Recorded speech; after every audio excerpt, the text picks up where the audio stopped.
تمام علوم، تمام شانیں اور ہر شان میں، ہر صفت میں اللہ تعالیٰ نے اپنے محبوب کو سب سے اعلیٰ کیا. وما ارسلنا من رسول الا بلسان قومه ليبين لهم، اور ہم نے ہر رسول اس کی قوم کی زبان کے ساتھ ہی بھیجا تاکہ وہ انہیں واضح کر کے بتا دے.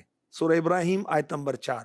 اب اس آیت کے تحت مفتی احمد یار خان نعیمی رحمۃ اللہ تعالی علیہ، جو کہ مرید ہیں، شاگرد ہیں حضرت نعیم الدین مراد آبادی رحمۃ اللہ علیہ کے، اور وہ خلیفہ ہیں اعلیٰ حضرت کے، اللہ اکبر، آپ فرماتے ہیں کہ اشارتاً معلوم ہوتا ہے نبی کریم صلی اللہ تعالی علیہ وسلم کو اللہ پاک نے تمام زبانیں سکھائی ہیں، کیونکہ ہر نبی جس قوم میں تشریف لائے اس کی زبان جانتے ہیں، اور دنیا کی ساری قومیں حضور کی امت، حضور صلی اللہ علیہ وسلم کی مبعوث الیہ قوم ہیں، لہذا حضور سب کی زبانیں جانتے ہیں. سبحان اللہ.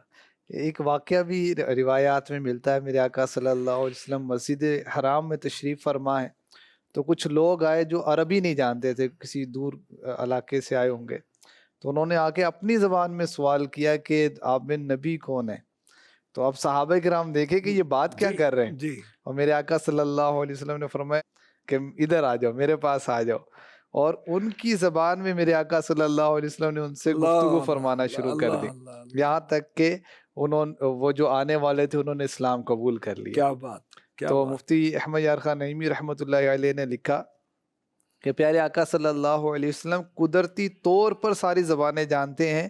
جب حضور جانوروں، پتھروں، کنکروں کی بولیاں سمجھتے ہیں تو انسانوں کی بولی کیوں نہ سمجھیں.